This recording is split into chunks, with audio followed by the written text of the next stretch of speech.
बिस्मिल्लाहिर्रहमानिर्रहीम। अस्सलाम वालेकुम डियर स्टूडेंट्स, प्रोफेसर ज़ुहैब अपने नए लेक्चर के साथ आपके साथ। स्टूडेंट्स, हम बीएससी मैकेनिक्स का chapter number 6 virtual work study कर रहे हैं और आज से हम इसकी एक्सरसाइज का आगाज कर रहे हैं। क्वेश्चन नंबर 1, इसकी स्टेटमेंट आपके सामने है। स्टेटमेंट में है कि a uniform ladder rest with its upper end against a smooth vertical wall and its foot on rough horizontal ground। यानी हमारे पास, हम यहाँ पे इसको ड्रॉ कर लेते हैं साथ साथ। ये हमारे पास फर्ज करें कि ये एक क्या है, थोड़ा सा खींच लेते हैं इसे और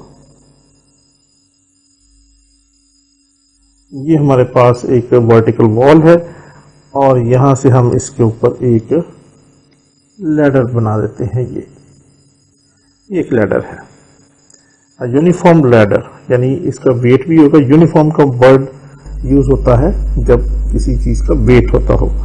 तो it's rest with upper and against smooth wall and it's foot on a rough horizontal ground. तो ग्राउंड जो है वो हमारे पास क्या है, दिस इज रफ। तो इसको हम थोड़ा सा इस तरीके से डिनोट कर दिया करते हैं कि ये रफ ग्राउंड है, ठीक है जी। और ये वॉल जो है दैट इज स्मूथ और इसका एक वेट भी होगा। तो वेट भी हम यहाँ पे ड्रॉ कर देता हूं मैं।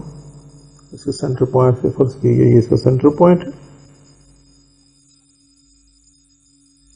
ये आ गया इसका wait. Show that the force of friction at the ground is 1/2 W tangent theta, where W is the weight। ये हमने ड्रॉ कर लिया। ये फर्ज कर लें कि ये हमारे पास इसका वेट आ गया and theta is it's inclination with the vertical. तो वर्टिकल जो है वो वॉल है, तो यहां पे आ गया angle theta. So force of friction, अब ज़ाहिर है ये लैडर यहाँ पे इस दीवार के साथ लगा हुआ है, तो अगर इसे स्लिप होना हुआ तो ये इस डायरेक्शन में जाएगा और जब ये इस डायरेक्शन में जाएगा तो force of friction of course किस डायरेक्शन में होगी, अपोजिट होती है मूवमेंट के। तो ये हमारे पास अपोजिट डायरेक्शन में एफ आ गया। तो अब इन जगहों के नाम लिख लेते हैं। इसको हम कह देते हैं, ये पॉइंट ए है, ये पॉइंट बी कह लें, इसको पॉइंट सी कह देते हैं हम, इस पॉइंट को हम जी कह देते हैं, जहां से ये वेट नीचे की तरफ एक्ट कर रहा है। तो इसको मिटा के हम इसका नाम रख लेते हैं ए बी सी डी के बाद डी कर लेते हैं इसे, ठीक है जी।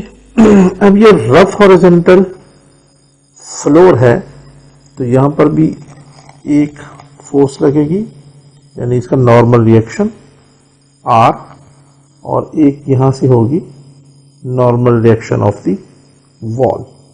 अब चूंकि फ्लोर जो है वो रफ दिया हुआ है तो इसको हम जनरली आर से डिनोट कर देते हैं, और वॉल स्मूथ दी हुई है तो इसको हम एस का नाम दे देते हैं। ये इसके आ गए नॉर्मल रिएक्शंस। तो यहां तक हमारे पास ये चीज आ गई। हमें मालूम करनी है फोर्स ऑफ फ्रिक्शन एफ की वैल्यू हमने फाइंड आउट करनी है, और ये हमने डायग्राम ड्रॉ कर दी। जो क्वेश्चन का जो हमारी स्ट्रेटजी है वर्चुअल वर्क के क्वेश्चंस को सॉल्व करने की, उसमें से पहली चीज ये है कि पूरी फिगर को ड्रॉ कर लिया जाए। इसके बाद दूसरी चीज, इसकी डिस्क्रिप्शन लिखना है। डिस्क्रिप्शन लिख लेते हैं इसकी। तो जनाब ये हमने इसकी डिस्क्रिप्शन लिख दी। Consider a ladder A B, ये ए बी लैडर है, इसकी लेंथ एल के बराबर और वेट डब्ल्यू के बराबर है। Vertically downward from its center point G से ये वेट नीचे की तरफ एक्ट कर रहा है as shown in the figure.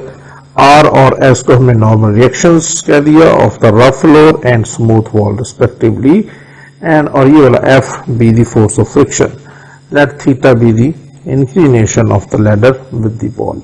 ये हमने यहाँ पे कर दिया। अब यहाँ पे आप देखें तो अगला पॉइंट होता है कि हमने मालूम करना होता है फिक्स पॉइंट। तो यहाँ पे फिक्स पॉइंट तो कोई फिक्स सरफेस है, ये फिक्स नहीं है, कोई फिक्स नहीं हो सकता। तो ये अगर आप जमीन है, यहाँ पे सरफेस है, दिस इज फिक्स्ड। तो यहां पे हम लिख सकते हैं कि दिस इज फिक्स्ड। दिया वो नहीं है, लेकिन क्वेश्चन की नेचर में हमें ढूंढना है, तो ये फिक्स हो जाएगी ये वाली पूरी लाइन। अब इसके बाद अगला स्टेप क्या होता है, अब हमने इस पर वर्चुअल डिस्प्लेसमेंट कंसीडर करनी होती है। तो जब वर्चुअल डिस्प्लेसमेंट में सिर्फ एक ही चीज हो सकती है, ये कि अगर हम इस जगह से पॉइंट ए से इस लैडर को लेफ्ट की तरफ थोड़ा सा इधर पुश करते हैं, तो ऑफ कोर्स इसके अंदर डिस्प्लेसमेंट पैदा हो जाएगी। तो जब ये इस तरफ जाएगा तो फिर इसका स्ट्रक्चर में चेंजेस क्या आएंगी, ये जैसे इस तरफ गया तो ऑफ कोर्स यहां से ये नीचे की तरफ शिफ्ट करेगा। ठीक है ना जी। तो फिर देखें इसकी क्या सिचुएशन बनती है, इसकी जो फिगर बनती है वो कुछ इस तरह बन जाएगी जी, देख लें। तो ये इसमें स्ट्रक्चरल चेंजेस इस तरह की आएंगी, जैसे ही इसको हम पॉइंट ए से लेफ्ट की तरफ थोड़ा सा खिसकाएंगे तो ये रॉड बी पॉइंट से नीचे की तरफ यहाँ पे आ जाएगा, और ये जो डॉटेड लाइन शो कर रही है इसकी पोजीशन ये हो जाएगी, यहां से ये शिफ्ट करके यहाँ पे आएगा। तो इस पॉइंट से लेके ये, जिसे मैं रेड पॉइंट से शो कर देता हूं, इस पॉइंट से लेके इस पॉइंट तक इसकी ये नया रॉड आएगा। अब इसका जो सेंटर पॉइंट था जी, वो भी शिफ्ट होके यहाँ पे आ जाएगा इस जगह पे। ठीक है जी। और ये इसका वेट बन जाएगा, तो ये इसके अंदर आ जाएगी वर्चुअल डिस्प्लेसमेंट। अब इसके बाद हम लिखेंगे इसके अंदर virtual equation of virtual work. पहले हम लिख लेते हैं कंसीडर वर्चुअल डिस्प्लेसमेंट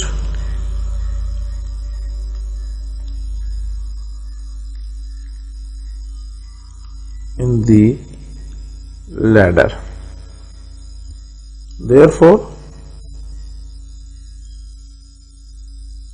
इक्वेशन क्या बन जाएगी, हाँ यहाँ देयर इज सच दैट, इसमें फोर्स कौन सी है, फ्रिक्शनल फोर्स हमें बतानी है। Consider virtual displacement in the ladder such that there is force of friction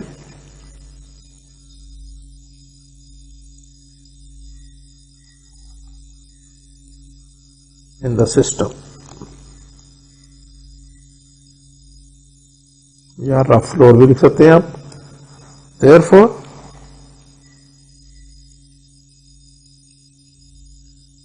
equation of virtual work अब हम लिख लेते हैं।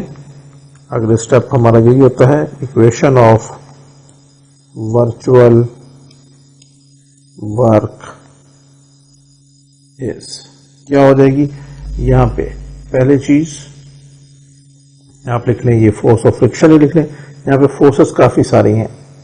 फोर्सेस कितनी हैं, आप देखें, एक फोर्स है वो आपके पास नॉर्मल रिएक्शन, ये फोर्स है, एक ये फोर्स है, दो फोर्सेस हो गई। तीसरी फोर्स आपके पास ये वेट डब्ल्यू है, और चौथी फोर्स आपके पास ये फ्रिक्शनल फोर्स है। तो सबसे पहले हम लिखते हैं जी फ्रिक्शन फोर्स को। तो ये आ जाएगी हमारे पास एफ।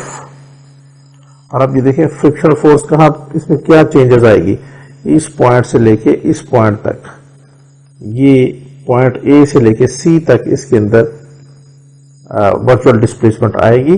तो यहां पे आ जाएगा एफ डॉट, क्योंकि ये फोर्स जो है वो ए से लेके सी के दरमियान एक्ट कर रही है ना, तो ये हो जाएगा एफ डेल्टा ए सी। अब इसके साथ प्लस और माइनस क्या साइन आएगा, देखें ये वर्चुअल डिस्प्लेसमेंट लेफ्ट पे जा रही है और फ्रिक्शनल फोर्स राइट पे जा रही है, तो दरमियानी एंगल 180 डिग्री आ रहा है, तो इसके साथ हम लगा देंगे माइनस साइन। अब अगली फोर्स है हमारे पास, आप देख लेंगे डब्ल्यू फर्स्ट कर लें, तो हम लिखते हैं यहां पर डब्ल्यू, डेल्टा भी लिख लेते हैं। अब ये डेल्टा किस में चेंज आ रही है, ये जी डी, देखिए ये फिक्स पॉइंट है, और ये जी जो है जहां से ये फोर्स ऑफ फ्रिक्शन, ये force of weight, gravitational force जो है वहां जी से एक्ट कर रही है नीचे की तरफ, तो ये इस पॉइंट डी से ऊपर की तरफ है। तो दूसरे लफ्जों में इसको मैं यूं दिखा सकता हूं आपको कि जो फोर्स है, वर्चुअल डिस्प्लेसमेंट है, ये अपवर्ड है और इसका जो वेट है दैट इज डाउनवर्ड है। तो ऐसी सूरत में इनका दरमियानी एंगल भी 180 डिग्री बनेगा। ये इस तरह की चीज बनेगी ऐसे। ये फर्ज कर लें हमारे पास सरफेस है, ये वाली ऐसे है, तो ये वर्चुअल डिस्प्लेसमेंट ऊपर की तरफ जा रही और ये वेट नीचे की तरफ एक्ट कर रहा।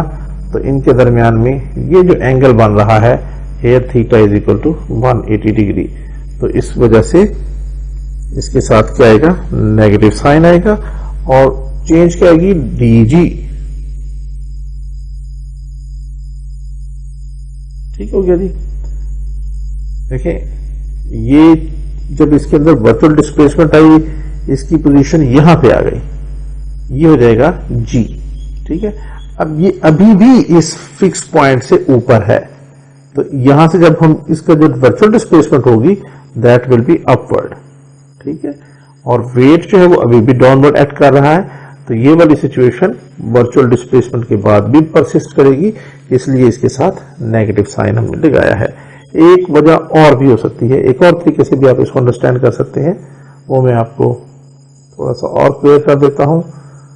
एक तरीका ये था इसको अंडरस्टैंड करने का कि इसके साथ प्लस लगेगा, ये माइनस लगेगा।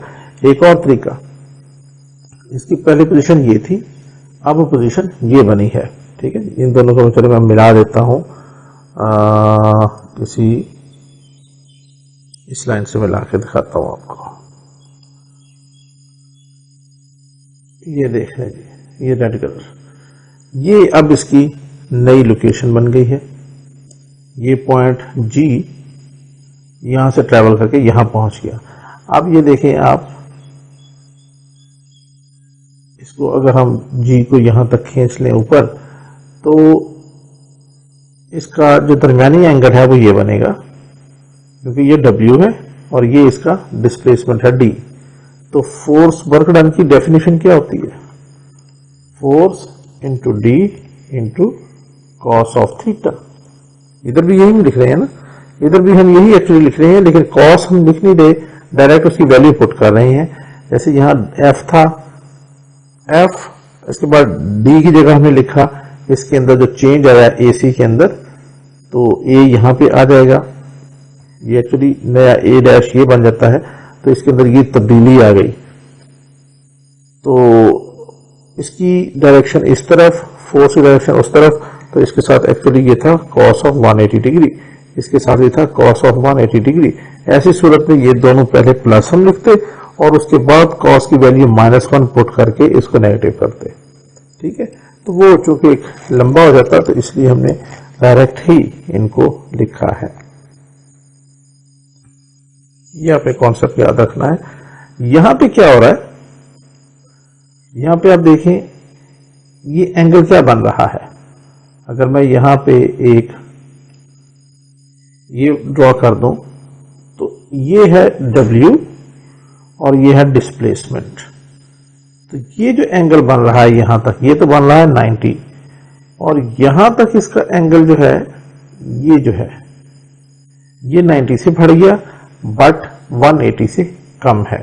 याद रहे थीटा जो है वो 180 से कम है और 90 से ज्यादा है।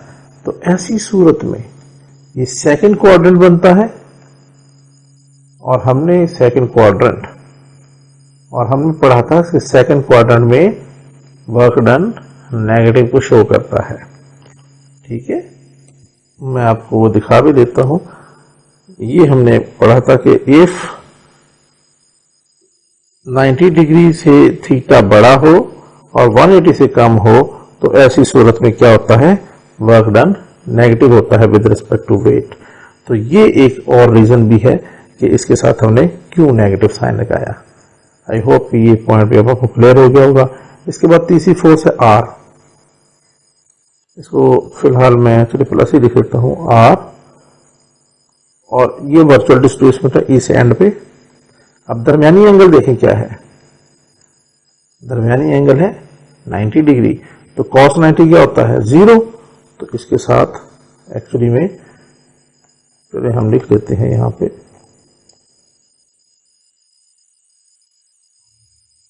कॉस 0 हो जाएगा, तो इसलिए इसको लिखने की जरूरत नहीं है, ये 0 हो जाएगा। सिमिलरली यहाँ पे आप देख लें, यहाँ पे ये फोर्स एस इस डायरेक्शन में लग रही है और ये जो डेल्टा है यानी इसके अंदर तो चेंज आ रहा है, नीचे की तरफ आ गया, ये नीचे की तरफ, तो यहाँ पे ये जो डिस्प्लेसमेंट है वो नीचे की तरफ है और ये एस इस डायरेक्शन में है, दरमियानी एंगल यहाँ पर भी 90 का बन रहा है। तो जब भी 90 का दरमियानी एंगल होगा वर्क डन क्या होगा, 0 होगा। लिहाजा इन दोनों का वर्क डन 0 होगा, लिखने की जरूरत नहीं है। So this will be equal to 0 हो जाएगा। इसको आप कहते हैं this is our equation number 1। तो अब हम इस इक्वेशंस को सॉल्व कर लेते हैं, AC फाइंड आउट करते हैं और फिर DG फाइंड आउट करते हैं। ये हमारे पास पॉइंट G है। तो सबसे पहले अगर हमने AC फाइंड आउट करना है तो AC फाइंड आउट करने के लिए जो हमारे पास ट्राइंगल बनेगी वो बनेगी ACB। ACB, तो यहां से फिर हम लिखते हैं now right angle triangle ACB implies, हमने AC फाइंड करना है तो पहले हम लिख लेते हैं AC ओवर AB। अब ये 90 डिग्री का एंगल है, ठीक है जी, और यहां पे एंगल जो है वो थीटा बन रहा है। तो जहां पे एंगल थीटा बनेगा और 90 होगा तो ये बन जाएगी हमारे पास बेस, वो जगह वो साइड बेस होती है, ये हमारे पास बन जाएगी परपेंडिकुलर, और ये इसके सामने वाली जगह जो है दिस विल बी AB बन जाएगी हाइपोटेन्यूज। तो फिर हमने मालूम करना है AC ओवर AB यानी परपेंडिकुलर ओवर हाइपोटेन्यूज, तो ये हो जाएगा साइन ऑफ थीटा, क्योंकि यहां पे हमें थीटा दिया हुआ है। सो यहां से हमारे पास फिर आ जाएगा this implies AC is equal to AB sine of theta. अब A से लेके B तक ये हमने कंसीडर किया हुआ है, consider a ladder AB of length L। तो AB की लेंथ अगर L के बराबर है तो यहां से हमारे पास आ जाएगा AC is equal to L sine of theta, और इसको हम कह देते हैं ये हमारी इक्वेशन नंबर 1 है, बल्कि 2 है। ये आ गई हमारे पास इक्वेशन नंबर 2। AC हमने फाइंड आउट कर लिया। अब हम मालूम करेंगे DG, क्योंकि इसके अंदर चेंज आ रहा है। अब DG मालूम करने के लिए हम जो ट्रायंगल देखेंगे वो बनेगी ADG। तो यहां से फिर हम देखते हैं now right angle triangle ADG will give us, DG हमें मालूम करना है तो DG को ऊपर लिख लें, DG ओवर AG, ये DG over AG is equal to, अब क्या बनेगा, ये देखें ये 90 डिग्री है और ये बना एंगल अगर थीटा था तो इसका कॉरेस्पॉन्डिंग एंगल ये भी थीटा ही होगा। तो जब ये दोनों थीटा है तो ये साइड हमारे पास फिर बेस बनेगी और ये बनेगी हमारे पास हाइपोटेन्यूज। तो इस दफा आएगा बेस और हाइपोटेन्यूज, DG और AG, बेस और हाइपोटेन्यूज हमारे पास होता है कॉस के बराबर, तो ये हो गया कॉस थीटा। यहां से आ जाएगा फिर this implies DG is equal to AG cos of theta. So this implies DG हमारे पास आ जाएगा। अब ये AG किसके बराबर होगा, AB अगर सारे का सारा L के बराबर है तो AG आधा है जो कि L/2 हो जाएगा। तो ये हो जाएगा L/2 कॉस ऑफ थीटा, यहां पे लिख लेंगे because AG is equal to AG आधा है AB का। तो ये हमने दूसरी भी वैल्यू फाइंड आउट कर ली जो हम पुट कर सकते हैं अब इक्वेशन नंबर 1 में। इसको हम कह देंगे this is our equation number 3। अब इन दोनों वैल्यूज को हम पुट कर देते हैं, put values in equation number 1। तो हमारी इक्वेशन नंबर 1 क्या है, ये है minus F delta, A C की जगह आ गया एल साइन थीटा, आगे माइनस डब्ल्यू डेल्टा और डी जी की जगह आ जाएगा L by two cos of theta and this is equal to 0। इसको थोड़ा सॉल्व कर लें। दिस इंप्लाइज माइनस एफ और ये एल है, ये भी एल है, तो यहां से हम ये कर सकते हैं कि ये एल हमने बाहर निकाल लिया। बाकी क्या रह गया डेल्टा साइन थीटा माइनस ये 1/2 बाहर आ गया, तो ये हो जाएगा w/2 और l ब्रैकेट से बाहर आ गया, बाकी रह जाएगा delta cos theta and this is equal to 0। दोनों तरफ l से डिवाइड कर देंगे तो l खत्म हो गया। Then it will imply minus F sine theta का डेरिवेटिव कॉस थीटा और थीटा का derivative delta theta minus w/2। अब डेल्टा कॉस थीटा का ये डेरिवेटिव हम फाइंड आउट कर रहे हैं, तो ये हो जाएगा माइनस साइन थीटा और थीटा का डेरिवेटिव यहां पर भी डेल्टा थीटा इक्वल 0। अब ये डेल्टा थीटा और ये डेल्टा थीटा कॉमन आ गए, बाकी क्या रह गया माइनस एफ कॉस थीटा, ये माइनस और माइनस प्लस हो गए, w sine of theta by 2 and this is equal to 0। अब क्वेश्चन बिल्कुल आसान और सिंप्लीफिकेशन के लिए है। यहां से since delta theta can not be equal to 0 why, क्योंकि ये वर्चुअल डिस्प्लेसमेंट है और डिस्प्लेसमेंट कभी भी 0 नहीं होती। सो देयरफॉर हमारे पास ये जो ब्रैकेट वाला फैक्टर है ये 0 के बराबर हो जाएगा, तो हम लिखेंगे therefore minus F cos theta plus w/2 sine of theta this is equal to 0। इसको उठा के इक्वेशन के उस साइड पे ले जाएं। This implies minus F cos theta is equal to minus w/2 sine of theta. तो अब दोनों तरफ माइनस कॉस थीटा से डिवाइड कर दें, तो एफ हमने मालूम करना है, तो ये हो जाएगा minus w/2 sine of theta divided by minus cos of theta. तो यहां से फिर हमारे पास रिजल्ट फाइनल आ जाएगा। This implies F is equal to ये माइनस और ये माइनस प्लस हो जाएंगे और ये 1/2 हमने अलग कर लिया, साथ में लिखा w और sine theta over cos theta ये बराबर होता है tan थीटा के। और ये स्टूडेंट्स अगर आप गौर से देखें तो यही हमारा रिजल्ट है जो हमने फाइंड आउट करना था। प्रूव्ड। आई होप स्टूडेंट्स कि ये क्वेश्चन आपको अच्छी तरह समझ में आ गया होगा। अगर मैंने कोशिश किया कि आपका कॉन्सेप्ट या वो इस फिगर के जरिए ठीक हो, क्वेश्चन सॉल्व करना is not a big deal, concept आपका ठीक होना जरूरी है। अगर मैं अपनी इस काविश में कामयाब रहा हूं, लेक्चर आपको पसंद आया है, तो आपने कमेंट करके जरूर बताना है। अपने दोस्तों के साथ, अपने क्लास फेलोज के साथ हमारा चैनल जरूर शेयर कीजिएगा। मिलते हैं इंशाल्लाह अपने नेक्स्ट लेक्चर में बहुत जल्द। तब तक के लिए इजाजत, अल्लाह हाफिज।